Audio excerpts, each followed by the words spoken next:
Oke, hai guys, ketemu lagi nih di Induksi Matematika ya. Kalau kemarin kalian belajar tentang notasi sigma, kali ini kita masuk ke induksi matematiknya. Apa itu induksi matematika? Induksi matematika adalah salah satu cara untuk membuktikan suatu rumus atau pernyataan matematika, apakah pernyataan tersebut berlaku untuk setiap kasus. Jadi kayak membuktikan rumusnya benar atau salah sih. Nah, kita coba lihat contoh berikut ini.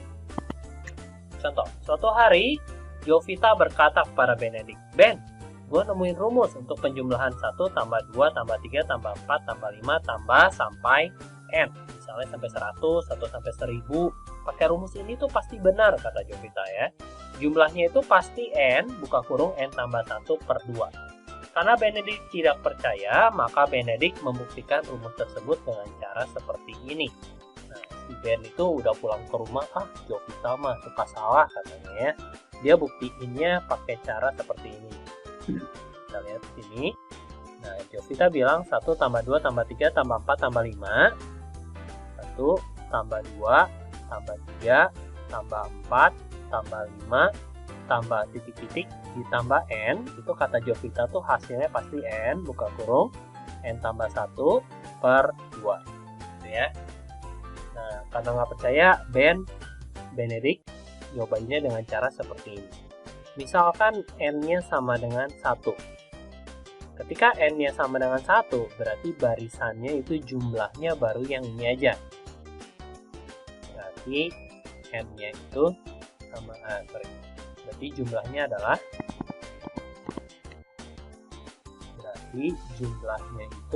sama dengan harus 1 ya. Nah, kalau N-nya sama dengan 1, Ben masukin ke dalam rumus yang Jovita bikin, itu hasilnya adalah, kalau pakai rumusnya adalah jadinya 1 buka kurung 1 tambah 1 dibagi 2. Jadi hasilnya adalah 1 kali 2 per 2, hasilnya adalah 1. Wah, sama. Ben kaget. Wah, ternyata Jovita benar nih. Bahaya nih kalau benar. Nah, Ben cobain lagi. Dia masih belum percaya. Kalau 2 gimana? Kalau 2, itu berarti penjumlahannya itu yang pertama sama yang kedua ya. 2 suku pertama. Nah, berarti 1 ditambah 2 dong. Jadi hasilnya adalah 3. Kalau hasilnya 3, Ben pakai rumus. Ketika dia masukin ke rumus, itu hasilnya adalah 2 kali 2 tambah 1 bagi 2. Jadi hasilnya 2 kali 3 bagi 2. Hasilnya 3. Wah, sama lagi. Tapi Ben masih belum percaya. Dia nyobain lagi yang ketiga. Kalau N sama dengan 3, siapa tahu salah di yang ketiga gitu Jovita ya. Coba kita cek lagi. Kalau N sama dengan 3, berarti jumlahkan 3 suku pertama ya.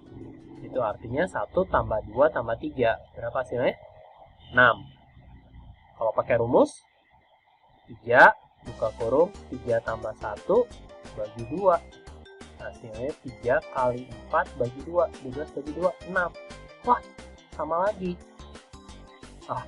Pokoknya saya nggak akan pernah percaya sama Jovita, kata Ben. N sama dengan 4.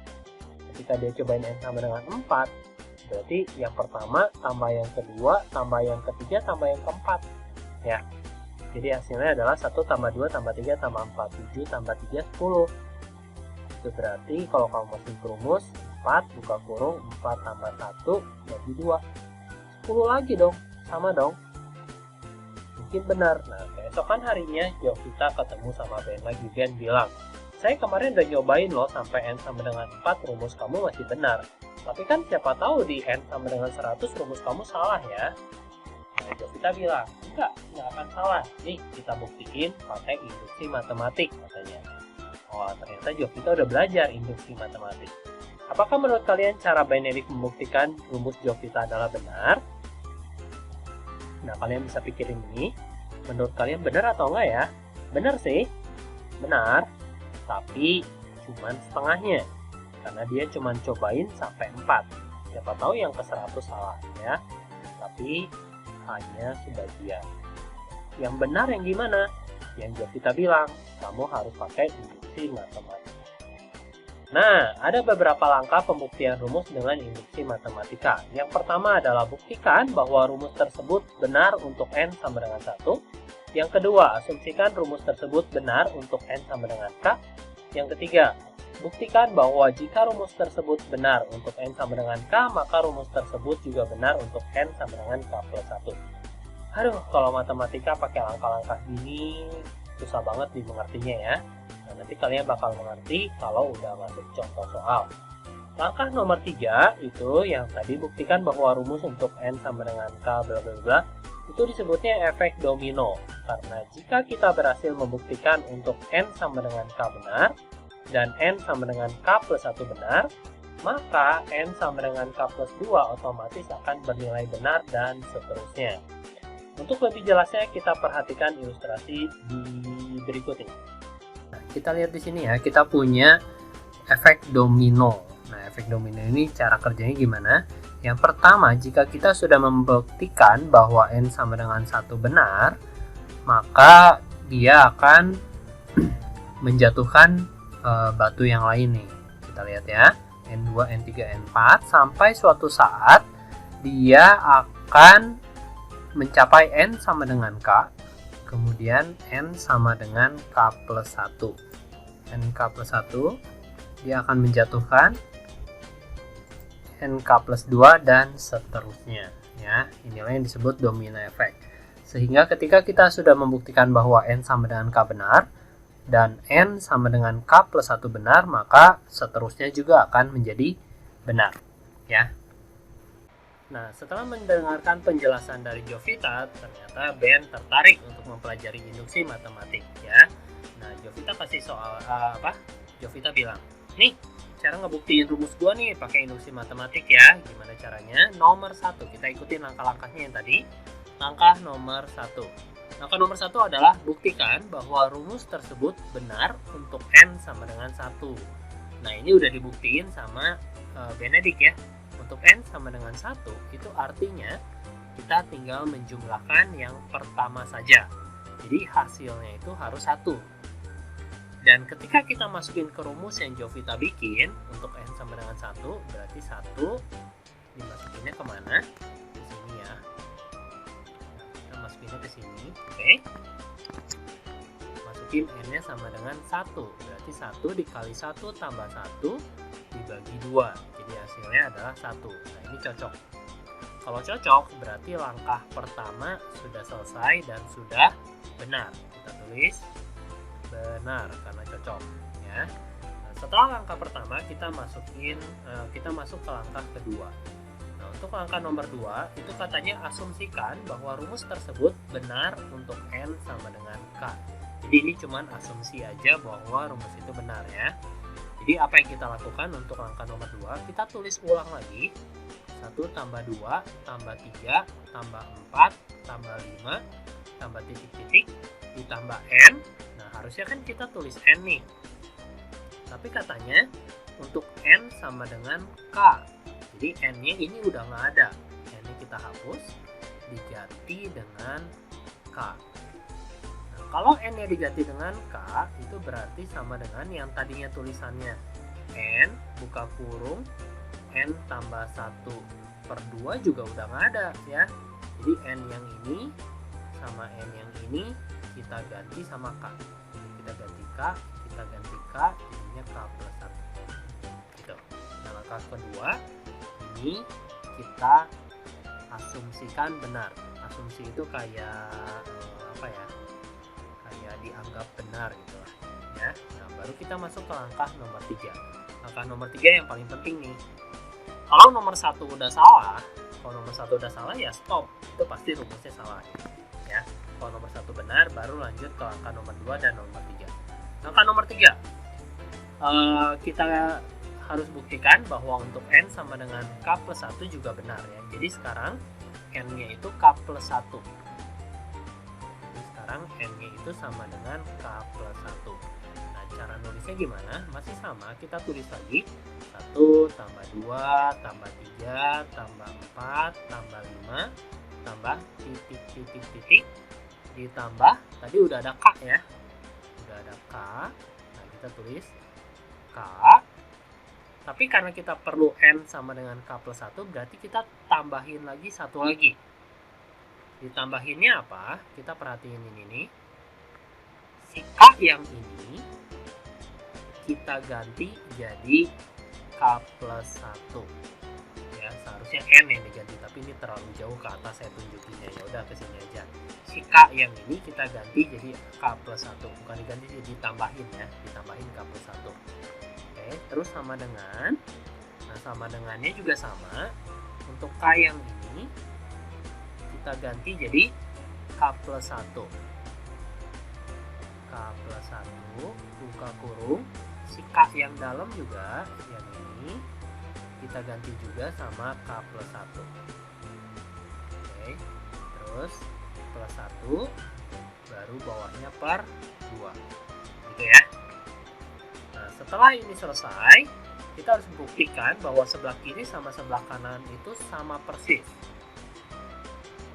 Ya, caranya gimana? Caranya gini. Kita kotakin ini. Perhatikan kotak hijau.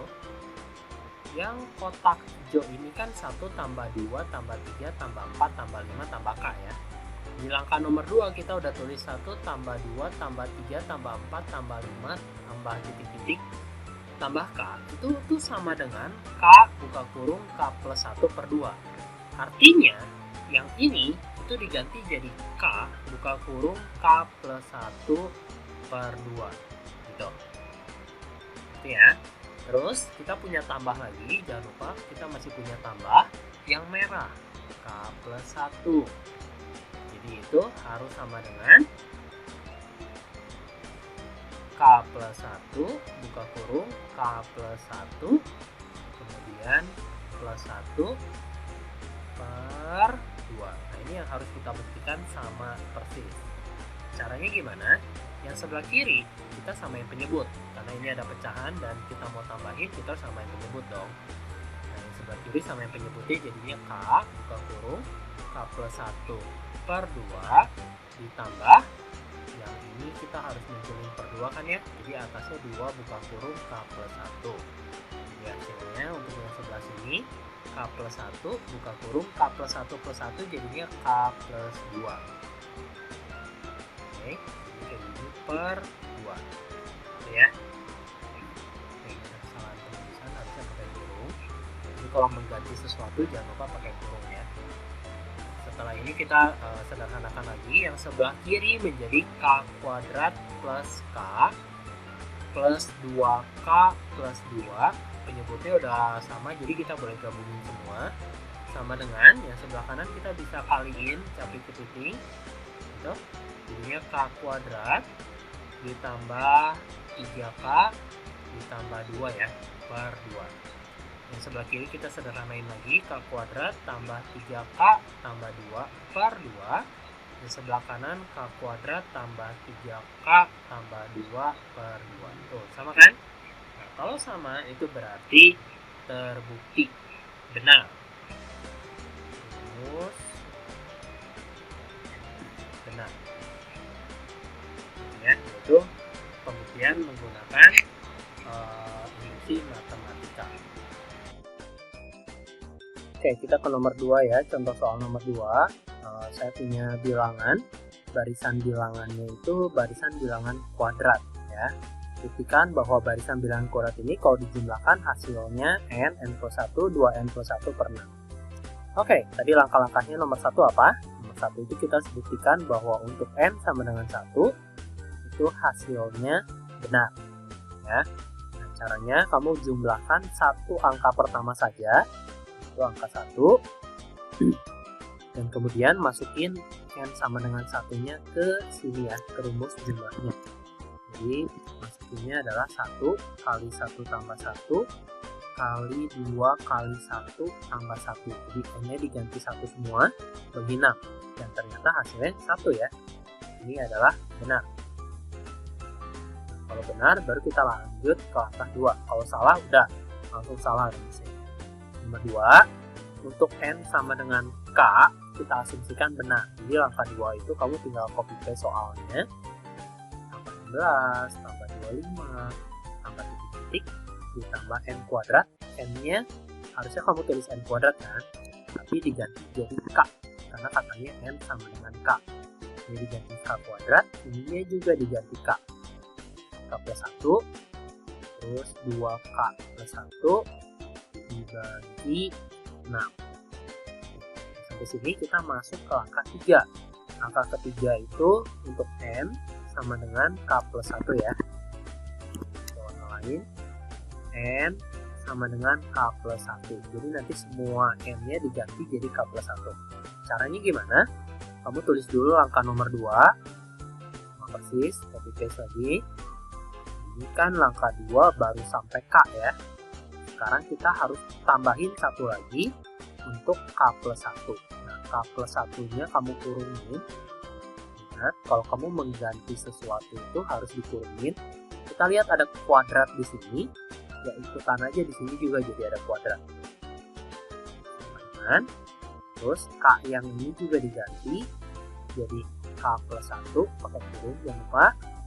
Terus K yang ini juga diganti jadi K plus 1 lagi, tapi dari awalnya ada plus 1. Kamu tulis plus 1 dikali 2 buka kurung. Nah, yang K yang ini juga diganti lagi jadi K plus 1. Jadi ikutin langkah-langkahnya, kalian pasti bisa.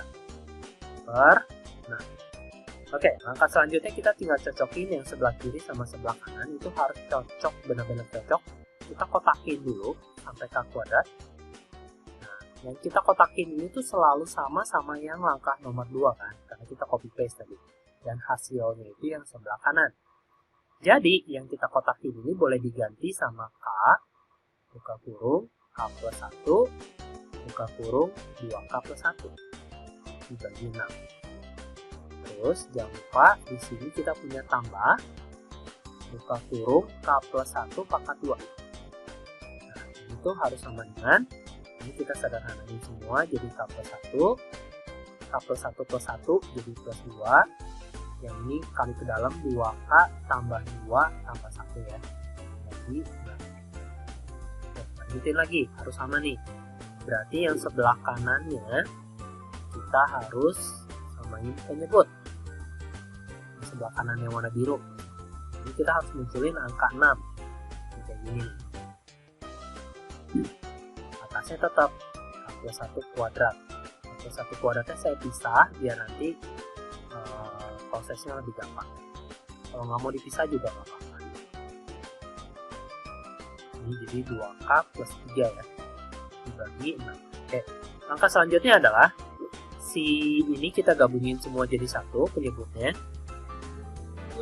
Penyebutnya jadi 6 semua. Yang ini biarin aja, K plus 1, 2K plus 1-nya biarin aja, ditambah 6 buka kurung K plus 1 K plus 1. Jadi cuma digabungin aja ya. Sebelah kanannya masih sama, K plus 1, K plus 2, 2K plus 3. Jadi di bab ini kebanyakan nulis nih. Terus lanjut. Nah, kenapa tadi saya pisah? Karena kita mau memfaktorkan K plus 1 yang ini sama K plus 1 yang ini kan sama, dikeluarin. Jadi K plus 1 ini kita keluarin ke depan. Sisanya kita tulis K buka kurung 2K plus 1 ditambah 6 buka kurung K plus 1 per 6 ya. Sama dengan yang sebelah kanannya biarin aja, K plus 1, K plus 2, 2K plus 3 per 6. Oke, lanjut lagi. Jadi ini K plus 1 terus 2K kuadrat plus K plus 6K plus 6 dibagi 6. Di sebelah kanannya biar cepat saya tulis gini aja. Terus lanjut lagi, berarti K plus 1 2K kuadrat plus 7K plus 6 per 6 dengan ini. Terus kalau kalian di sebelah kanannya males, boleh kayak gitu ya. Nah, ini kita faktorkan seperti biasa, 2K K belakangnya harus 6, berarti 3 sama 2 harus plus 7 plus per 6 sama dengan, nah, kalau udah terakhir kita tulis lagi seperti biasa, K plus 1 K plus 2, kemudian 2K plus 3. Sama nggak? Kiri dan kanan? Sama ya? Nah, kalau sama berarti sudah terbukti atau benar. Oke, contoh soal nomor 3 ya. Contoh soal nomor 3 buktikan. Nah, ini sedikit berbeda sama yang tadi. Ini adalah pembuktian habis dibagi ya. Pembuktian faktor. Buktikan bahwa 4 pangkat n min 1 selalu habis dibagi 3 untuk semua bilangan positif n. Nah, untuk pembuktian faktor, langkah-langkahnya masih sama seperti tadi, tapi pengerjaannya beda. Masih ingat langkah nomor 1? Nomor 1 adalah buktikan bahwa n sama dengan 1 itu bernilai benar. Ya. Jadi kalau tadi kita masukin ke n1, yang ini juga sama. Kita masukin ke sini. Jadi yang tadinya 4 pangkat n min 1, 4 pangkat 1 dikurang 1. Hasilnya adalah 3.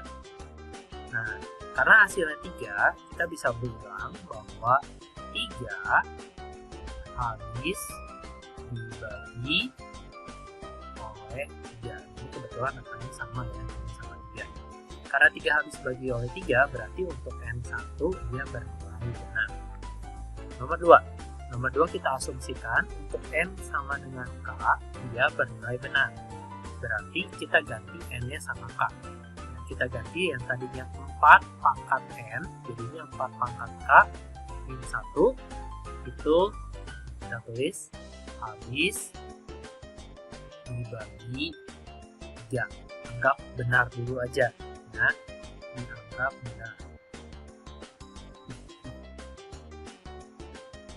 Setelah itu kita harus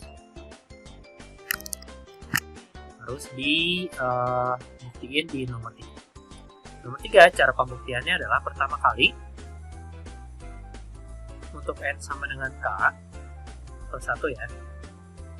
Untuk n sama dengan k plus 1 itu berarti kamu harus ganti n-nya sama k plus 1. Jadi kali ini nggak ada copy paste lagi ya.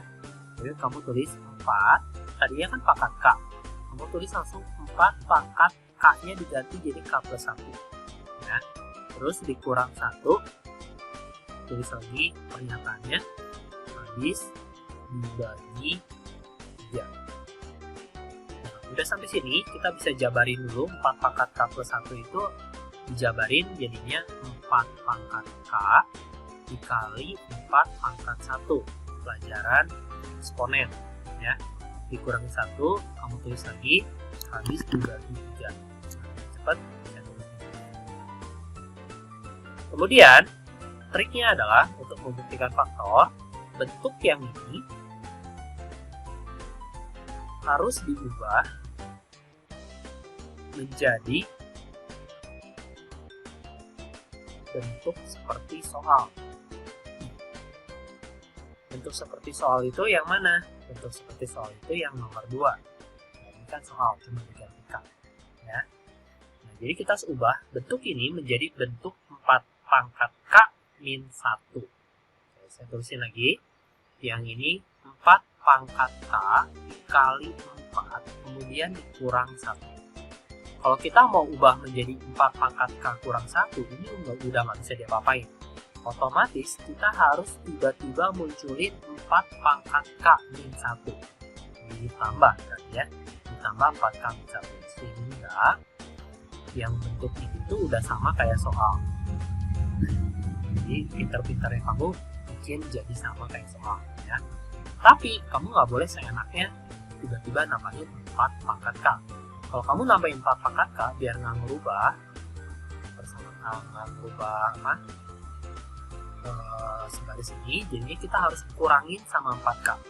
Kalau kamu nambahin sesuatu, kamu juga harus kurangin sesuatu. Ya. Kemudian kita sederhanain lagi. Jadi gimana? Kita lihat dulu. Yang ini tuh ada 4 pangkat k. Yang di sini juga ada 4 pangkat k. Jadi 4 pangkat k-nya dikeluarin ke depan. 4 pangkat k-nya dikeluarin ke depan. Sisanya apa? Sisanya adalah 4 dikurang, habis semua, habis itu bukan 0 ya, 1. Ditambah, yang sebelah sini biarin aja. Karena udah sama-sama soal. Nah, ini kita hitung, jadinya 4 pangkat k dikali 3, ditambah 4 pangkat k dikurang 1. mereka berdua ini habis dibagi 3. Ini habis dibagi 3. Tahu dari mana? Tahu dari pernyataan nomor 2. Ya, 4 pangkat kamin 1 itu habis dibagi 3. Jadi 4 pangkat kamin 1 yang ini juga habis dibagi 3. Dan terbukti 1. Ya. Nah, terus yang ini. Apakah yang ini habis dibagi 3? Ya cobain aja, bagi 3. Kalau ini dibagi 3, 3-nya kan kecoret. Tuh.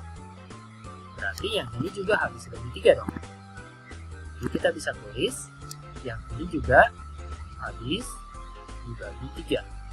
Karena dua suku ini habis dibagi 3, berarti pernyataan ini benar. Ya. Jadi tidak terbukti pakai induksi matematik. Nah, ini cara membuktikan faktor atau pernyataan habis dibagi dengan induksi matematik. Ya. Kalau masih belum ngerti, masih ada satu contoh soal lagi, yaitu contoh soal nomor 4 ya. 4. Buktikan bahwa 2 pangkat 2n tambah 1 tambah 1 habis dibagi 3 untuk semua bilangan positifnya. Langkah pertama kita buktiin untuk n sama dengan 1.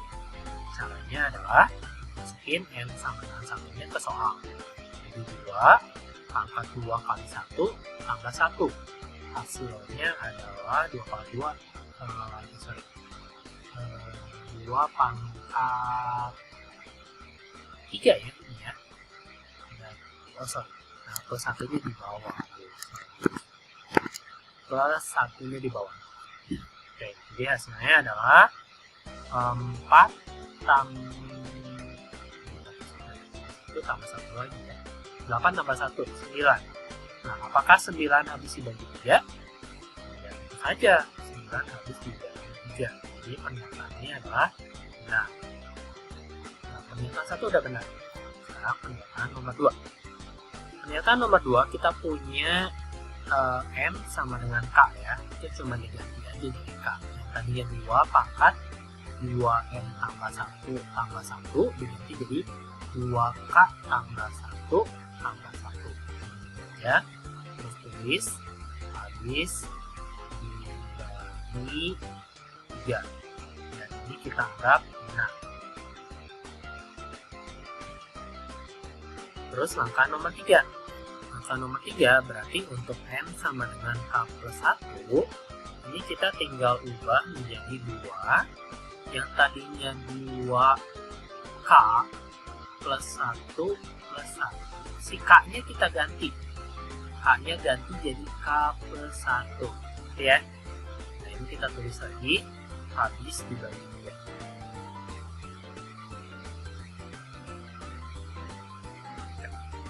Setelah ini kita harus cek apakah benar habis dibagi 3 atau enggak dengan cara bikin bentuk ini menjadi mirip bentuk kedua ya. Bikin bentuk yang nomor 3 menjadi mirip dengan bentuk yang nomor 2. Caranya gimana? Oke, pertama kita beresin yang ini dulu aja. 2 pangkat ini kita capit ke dalam 2k tambah 2 tambah 1 tambah 1 harus habis dibagi 3 ya. Kemudian kita sederhanain lagi jadi 2 pangkat 2k tambah 3 tambah 1 harus habis dibagi 3. Nah, sekarang kita ubah bentuk ini menjadi bentuk nomor 2 ya. Jadi mirip seperti nomor 2. Nomor 2 itu 2 pangkat 2k tambah 1 tambah 1. Jadi kita harus munculin 2 pangkat 2k tambah 1. Ya, di sini ada nggak? Ada. Kita pisahin dulu coba. 2 pangkat 2k tambah 3 itu berarti kalau dipisah jadinya 2 pangkat 2k dikali 2 pangkat 3 ya. Terus tambah 1 nya saya simpan di belakang. Tambah 1 nya udah mirip nih, tinggal kita munculin ini 2 pangkat 2k tambah 1. Jadi saya tulis 2 pangkat 2k tambah 1 di sini. Jangan lupa kalau kita tambahin sesuatu, kita harus kurangin juga sama sesuatu biar tidak merubah apapun. Ya. Oke. Nah, setelah seperti ini, kita bisa pisahin lagi yang ini jadi Jadi disederhanain jadi 2 pangkat 2K. 2K dikali 8, 2 pangkat 3 itu 8. Yang ini kita pisahin jadi 2 pangkat K dikali 2. Ya. Ditambah 2 pangkat 2K tambah 1 ini udah sama, tambah 1. Kita sederhanain sebelah kiri. 2 pangkat 2K-nya sama kan? Ini sama, dia bisa difaktorin ke depan. 2 pangkat 2K-nya faktorin ke depan, sisanya tinggal 8 dikurangi 2. Ditambah 2 pangkat 2K tambah 1, tambah 1. Nah, kita tinggal cek kalau masih ada 8 kurang 2, jadi 2 pangkat 2K kali 6, ditambah 2 pangkat 2K tambah 1, tambah 1. Ini semua harus tulis habis dibagi 3 ya. Habis dibagi 3, habis dibagi 3, habis dibagi 3, habis dibagi 3. Nah, terakhir nih. Apakah bagian ini habis dibagi 3? Ya, betul. Ini habis dibagi 3. Kenapa bisa tahu habis dibagi 3? Karena ini pernyataan nomor 2. Ya, pernyataan nomor 2. 2 pangkat 2K tambah 1 itu habis dibagi 3 dan dianggap benar. Berarti ini 2 pangkat 2K tambah 1 tambah 1 itu pasti habis dibagi 3. Ya. Yang ngecek yang ini. Apakah ini habis dibagi 3? Ya, cobain aja. Bagi 3. Coret 2. Oh, habis kan? Ya. Habis itu bukan artinya 3-nya harus dicoret sama 3 lagi ya. Tapi pembaginya habis nih. 3-nya habis. Ya. Jadi ini udah pasti habis dibagi 3. Kalau bisa dicoret, nanti habis dibagi aja. Ya. Nah, karena dua-duanya habis dibagi 3, jadi pernyataannya adalah pernyataan yang nah. Nah, segitu dulu guys. Contoh soalnya memang dikit, tapi saya harap kalian mengerti. Kenapa yang bab ini cuma dikit? Karena waktunya terbatas ya. Satu soalnya panjang, 5 menit satu soal. Jadi dikit. Tapi kalau kalian nggak ngerti, kalian bisa tanyakan ke saya. Oke. Bab ini udah selesai nih, tinggal kita latihan dan kemudian ulangan. Semoga kalian bisa mengerjakan ulangan dengan baik. Good luck guys. See you at my next video. Bye bye.